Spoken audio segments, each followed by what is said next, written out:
저희가 입수한 정보에 따라서 공군에서 일어난 성추행 피해자 여군 사망 사건과 관련해서 진실을 덮고 그 스트레스 자살로 둔갑시켜서 이중사 사망 사건이 잠잠해지자 별건 수사로 슬그머니 유족에게 알리지도 않고 진행한 사건을 유가족의 요청과 그리고 저희들의 수사 과정이나 이런 것들 다 검토해서 오늘 기자회견을 하게 되었다는 점 먼저 안내 말씀드리도록 하겠습니다. 지난 5월 공군에서 성추행과 2차 가해 속에 고 이해람 중사가 사망한 사건이 발생했다.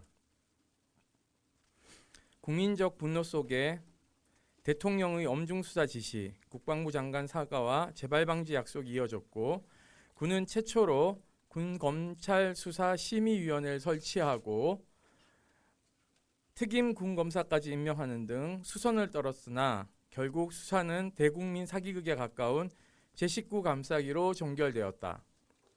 그런데 공군은 그 와중에도 또 다른 성폭력 피해자 사망 사건을 엉망진창으로 처리하고 있었다. 군인권센터는 지난 2021년 5월 11일 공군 8전투비행단에서 여군 부사관이 사망한 사건을 확인하였다. 피해자는 공교롭게도 이해람 중사와 같은 연차의 초급 부사관이었다. 사망 당시 유서가 발견되지 않았고 주변인에게도 새로 맡은 업무가 연차와 직급에 비해 너무 과중하고 힘들다는 호소 정도만 털어놓은 상황이어서 사망 원인은 자연스레 업무 과중으로 인한 스트레스, 코로나19 통제로 인한 우울감 등으로 정리되는 듯 보였다. 공군은 사망 한 달 만인 6월 10일 변사사건 조사를 종결한 뒤 순직을 결정하였고 유족에게 장례 진행을 종용하였다. 하지만 상담과 사건 기록을 통해 확인한 사건의 전말은 전혀 달랐다. 첫째, 피해자가 사망 당일 가해자가 보인 이상한 행동. 피해자가 사망한 채 발견된 날 부서 상관인 이준희는 출근을 하지 않았다는 이유로 7시 33분부터 23차례에 걸쳐서 피해자에게 전화를 하였고 연락이 닿지 않자 7시 57분이 되어서 직접 영해에 위치한 피해자의 숙소를 찾아 8시 9분 숙소에 도착한 가해자는 문을 열고 열려고 시도하는 한편 창문을 열어 인기척을 확인하고자 했다. 인기척이 없자 아파트 경비실을 찾아가 스페어 키가 있는지도 물었고 없다는 답변을 듣고는 인근 마트로 가 열쇠집을 찾았던 것으로 보인다. 상황이 여의치 않자 8시 29분에 피해자 숙소 앞으로 돌아왔고 8시 45분에 대대 주임원사가 도착할 때까지 대기하였다. 주임원사가 도착한 뒤 둘은 방범창을 뜯은 뒤 창문을 해체 숙소에 진입하였고 8시 48분에 피해자가 사망한 것을 확인하였다. 이러한 조치는 매우 특이하고 비상식적이다. 8전투비행단의 출근 시간은 8시고 그런데 가해자는 일과 시간 30분 전부터 피해자가 오지 않는다며 수십 차례 전화를 걸었다. 뿐만 아니라 지휘계통으로 보고하지도 않고 직접 숙소로 피해자를 찾아간다. 인기척이 없다는 걸 알고서도 경찰, 군사경찰, 119 등에 신고하지 않았고 직접 문을 열기 위해 경비실과 열쇠집을 찾아간다. 그래놓고는 구조 요청도 하지 않은 채 주임원사가 도착할 때까지 그저 대기하다 이후에 방범창을 뜯고 안으로 진입하는 황당한 행동을 취한다. 여기서 끝이 아니다. 숙소 안으로 진입한 가해자는 피해자의 시신을 발견한 뒤 컴퓨터 책상에 있던 A4 용지와 노트를 들고 만지고 집안을 수색하는 등 증거인멸에 해당되는 수상한 행동을 이어갔다. 사건 현장이 모두 훼손된 것이다. 8비 군사경찰, 군검찰은 변사사건 수사와 별개로 가해자와 주임원사를 공동재물손괴, 공동주거침입, 주거수색으로 수사한 후 기소하였고 재판은 현재 진행 중이다. 이 군사경찰 성추행 사실 알고도 변사사건 수사 결과에서 누락.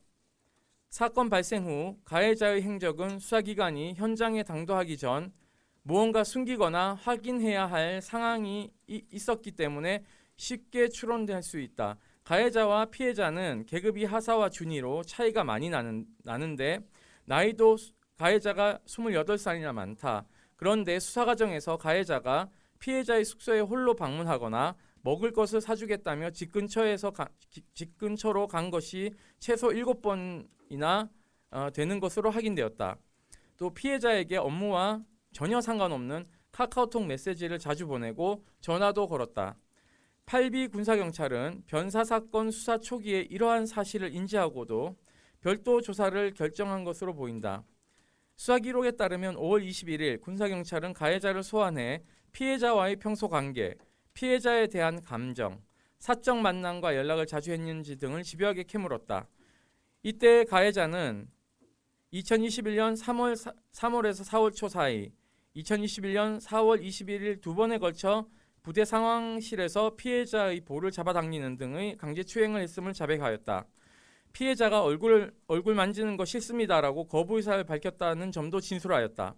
실제 4월 21일부터 피해자가 가해자의 전화 연락을 피하는 수가 늘어난 점도 군사경찰이 파악한 것으로 확인된다. 사망 이틀 전인 5월 9일 피해자가 마지막으로 만난 부대원 역시 가해자였다. 이날도 가해자는 피해자에게 오전에 전화해 12시 20분경 만나자라고 했다. 집 앞에 도착한 가해자는 자기 차에 피해자를 태운 다음 약 20분가량 같이 있었다. 그런데 가해자는 이후 5월 9일에 피해자와 통화한 기록을 골라 삭제하였다. 차량 블랙박스 기록도 이미 다른 기록으로 덮어 삭제되어 버렸다. 8비 군사경찰은 6월 2일 가해자에 대한 거짓말 탐지기 검사로 국립과학수사연구원에 의뢰 진행하였다. 가해자는 1. 현장에서 노트북이나 유서 등 기록물을 챙겨 나온 일이 있습니까? 2. 함께 근무하는 동안 피해자와 성적인 스킨십을 하거나 성관계를 한 적이 있습니까? 라는 두 질문에 모두 아니오라고 답했고 이는 모두 거짓으로 판정되었다. 가해자의 수상한 행적, 강제추행 전력 자백, 미처 확인하지 않은 사건이 더 있을 수도 있다는 점까지 군사경찰이 모두 규명해낸 셈이다. 참고인들도 평소 가해자가 성인지 감수성이 낮다는 진술을 한 것으로 확인된다. 평소 성적 수치심을 유발하는 언행이나 신체 접촉이 잦았고 개선의 여지도 없었다는 내용의 진술이다. 그런데 8비 군사경찰은 변사사건 수사 결과에 강제추행 관련 사실은 하나도 반영하지 않았다. 변사자는 자재관리 담당으로 보직이 변경하면서 체계 불안정에 따른 업무가다. 코로나19로 인한 민간보다 제한되고 통제되는 군대에서의 삶, 보직 변경의 불확실함에 대한 불안감 등으로 스스로 목을 메어 사망한 것으로 추정된다는 내용뿐이었다. 강제추행 사실을 군사경찰이 최초로 인지한 날인 5월 21일은 공교롭게도 고 이해람 중사가 사망한 채 발견한 날이었다.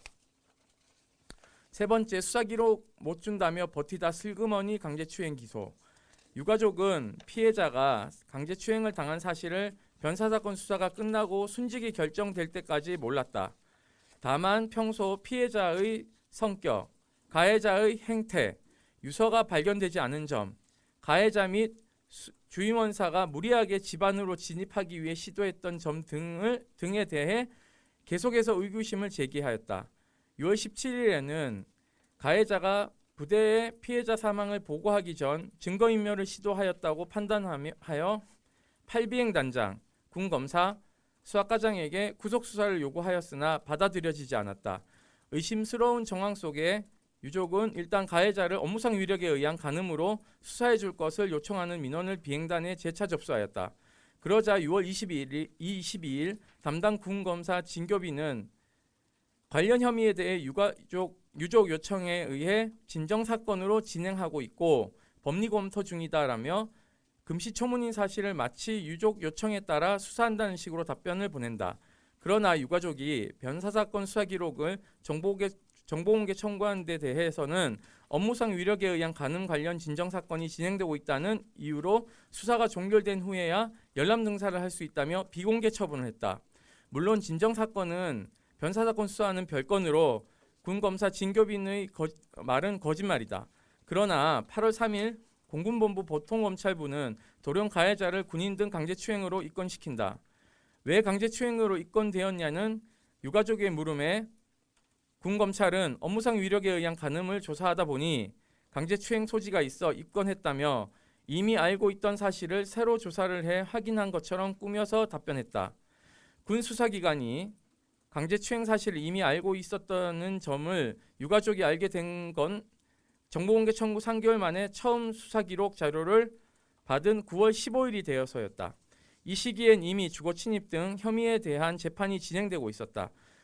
공군본부 법무실과 8비 군검찰, 군사경찰이 작당하여 거짓말을 둘러대며 유가족에게 강제추행 사실을 수사 과정에서 인지하였음을 숨기고 사건을 축소, 은폐하여 주거 침입 등만을 기소하였다가 뒤늦게 슬그머니 강제추행권을 입건하는 것이다. 기막히게도 유가족이 정확한 전말을 알게 된 것은 10월 14일에 강제추행에 대한 기소가 이루어진 뒤 공소장을 확인하고 나서였다. 5월 말 이중사 사망 사건 발생 이후 국방부는 6월 2일 정군에서 진행되고 있는 성폭력 사건을 전수조사에 가깝게 선제조사, 점검하겠다고 했다. 비슷한 시기에 비슷한 연차와 계급의 여군 부사관이 2주 사이 2명이나 자살하였다. 이때 이미 8비 군사경찰은 강제추행 사실을 인지하고 있었고 거짓말 탐지 조사까지 의뢰한 상태였다. 당시 분위기를 생각한다면 사건이 상급부대에 보고되지 않았을 가능성은 전무하다. 특히나 이중사 사건으로 공구참모총장이 사퇴한 엄중한 상황임을 고려하면 더욱 그러하다. 그런데 8비 군사경찰과 군검찰은 가해자에게 자백까지 받고도 성폭력 사건을 묻어뒀다. 사망 사건과 성폭력의 연관성을 의도적으로 은폐했던 것이다. 그러다 한참 시간이 지난 뒤에야 슬며시 관할을 뛰어넘어 공군본부 보통검찰부에서 강제추행 사건을 입건, 기소했다. 공교롭게도 기소가 이루어진 10월 13일은 이중사 사건을 계기로 대책 마련을 위해 출범한 국방부 민관군 합동위원회가 대국민 보고회를 갖고 해단한 다음 날이었다. 합동위는 대국민 보고회에서 군 성폭력 피해자 보호 등과 관련한 후속 조치 및 개선 방안 공고를 발표했다. 이중사 사건에 대한 수사, 합동위 활동이 모두 종결된 후 국민의 관심이 군 성폭력 이슈에서 멀어질 때쯤 사망사건과 강제추행이 연결되어 있는 사건임이 티가 나지 않게 별도 기소한 것으로 짐작된다. 이중사 사건에서 보여준 군 수사기관의 부실한 초동수사와 8비에서 발생한 사망사건에서 군 수사기관이 보인 행태는 매우 유사하다. 변사사건 조사 과정에서 확보된 진술과 증거 등을 유서 한 장 없이 세상을 떠난 피해자의 숨겨진 이야기를 밝혀내기 위한 방향으로 모두 맞춰져야 한다. 그러나 공군은 의도적으로 강제추행을 사망사건과 분리함으로써 문제를 은폐, 축소하려고 시도하였고 관련 이슈에 대한 사회적 관심이 사그라들 때쯤 슬그머니 분리 기소하였다. 관할을 넘어다니면서 사건을 진행하는 것도 비슷한 맥락에서 이해할 수 있다. 공군은 유가족과 법률 대리인에게도 왜 강제추행권만 공군본부에서 관할하고 있는지에 대해 설명하지 않고 있다. 군에서 세상을 떠난 피해자의 명예를 되찾는 일은 왜 항상 유가족의 몫이 되어야 하는가? 그뿐 아니다. 지난 11월 2일 가해자와 주임원사에 대한 주거침입 등 사건 3차 공판에서 공군 공중전투사령부 보통군사법원 재판장 대령 권상진은 갑자기 강제추행권을 주거침입 등 사건에 병합해버렸다. 그러고는 변론을 종결하려 했다. 유가족은 병합 사실을 그 자리에서 알았다. 의혹이 이렇듯 많은데 강제추행 사건을 제대로 심리도 안 해보고 종결해버리려 했던 것이다. 가해자가 지금 현재 전역을 앞두고 있어서 전직 지원 교육 중이고 주임원사는 준사관 임관을 앞두고 있어 빠른 재판 진행이 요구된다는 이유였다. 강제추행죄는 성폭력 범죄 처벌 등에 관한 특례법에서 피해자의 진술권을 보장하고 있는 성범죄이다. 당일 병합 결정을 알려주고 변론을 종결하겠다는 것은 법률에서 보장하고 있는 유족의 권리 행사를 법원이 방해하겠다는 뜻과 다름없다. 가해자들의 편의를 위해 군수사기관과 군사법원이 합심하여 조직적으로 강제추행 사건을 묻고 가려는 것으로 보인다. 군사법원과 군수사기관은 상습적으로 성폭력, 인권침해 피해자가 사망하면 사망과 사망의 원인이 되는 사건들의 인과관계를 의도적으로 부정하며 유체이탈식 판결과 수사를 해왔다. 육군 제15사단 오대위 사망 사건이 대표적이다. 죽은 사람은 말이 없다는 점을 악용해 대놓고 가해자를 비호하는 오래된 수법이다. 이번에도 군은 달라지지 않았다. 연이어 성폭력 피해 여군이 사망하고 있는 와중에도 전혀 변하지 않는다. 사건을 축소 은폐하고 유가족을 우롱하는 일이 끊이질 않는다. 계속되는 사건을 통해 군사경찰의 수사, 군검찰의 기소, 군사법원의 재판 기능은 회복이 불가능한 수준으로 문제가 많다는 점이 입증되고 있다. 앞선 다수의 군대 내 성폭력 사망 사건 처리 과정 속에서 수사 관계자 및 지휘 계통에 대해 책임을 제대로 물은 바 없으니 계속된 죽음의 행렬이 이어지고 있음을 통감해야 한다. 이대로 얼렁뚱땅 사건을 병합해 마무리한다면 다음번에도 또 억울한 죽음이 이어질 것이다. 제대로 된 사건의 진실 규명을 통해 죽음이 반복되지 않도록 반드시 고리를 끊어야 한다. 사망의 인과관계를 살펴 가해자를 엄히 처벌해야 할 것은 물론 아울러 사건 은폐와 축소를 모의해온 수사 관계자 및 지휘 계통에 대한 처벌 또한 함께 이루어져야 한다.